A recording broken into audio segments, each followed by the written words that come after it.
यो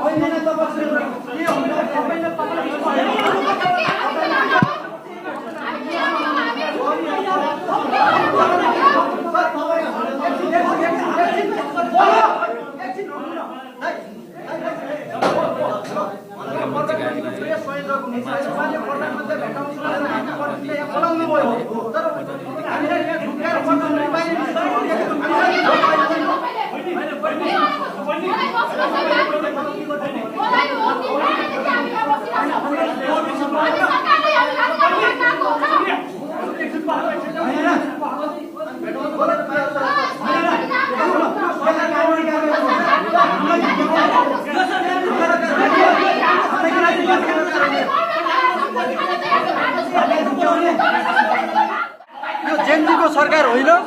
हामी आज प्रधानमन्त्रीलाई ज्ञापन पत्र बुझाउन लागि हामी आज यो प्रधानमन्त्री कार्यालयबाट बिहानैबाट आएका छौँ।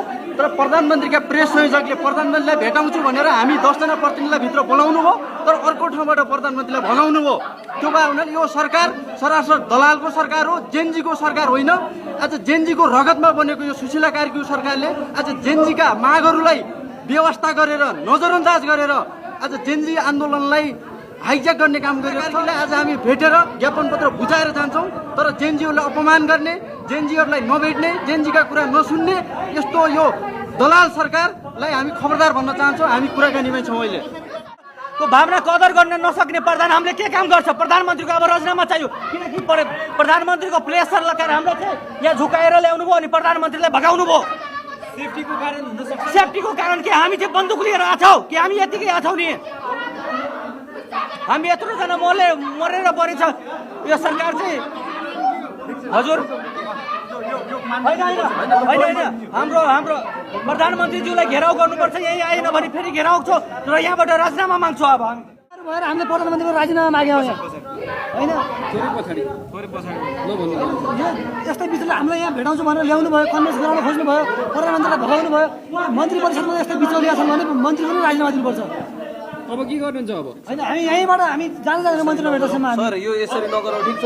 भेटाउन सक्नुहुन्न नि? उहाँले भन्नुभयो तपाईँ भित्र आउनुहोस् हामी भेटाउँछु भनेर, उहाँले सक्नु भएन। हामी उहाँलाई नभेट्दासम्म हामी यहीँ बस्नेछौँ। के भन्दा हामी बिहान 11 बजेदेखि चाहिँ हामी चाहिँ ज्ञापन पत्र बुझाउँछौँ, प्रधानमन्त्री कहाँ ज्ञापन पत्र बुझाउँछौँ भनेर चाहिँ हामी यहाँ बसेको अवकाशमा टाइम दिन्छु भनेर चाहिँ अहिले कति भयो, लगभग 4 साढे 4 भइसकेपछि हामीलाई चाहिँ ल आउनु त बाटोको लागि हामी बसौँ भनेर कुराहरू गर्नुभयो ज्ञापन पत्रको लागि। यहाँ पुगिसकेपछि यहाँभित्र के भन्नुहुन्छ, ज्ञापन पत्र हामीलाई दिनु, हामी चाहिँ बालोट पुगाइदिन्छु रे भनेर मन्त्री खोइ भनेको यहीँ हुनुहुन्छ भन्नुभयो। बाहिर जाँदाखेरि चाहिँ प्रधानमन्त्री चाहिँ अर्कै ठाउँबाट हिँड्नु सक्ने भनिसकेपछि हामीलाई यहाँभित्र चाहिँ के गर्ने भने हामीलाई चाहिँ यहाँभित्र उल्लु बनाएर चाहिँ आफ्नो बाटो हिँड्ने त्यस्तो सरकार छ। यसको लागि चाहिँ हामी घोर आपत्ति नै गर्न चाहन्छौँ। कति समयदेखि बस्नु भएको थियो? हजुर कति समयदेखि? हामी 11 बजेदेखि छौँ।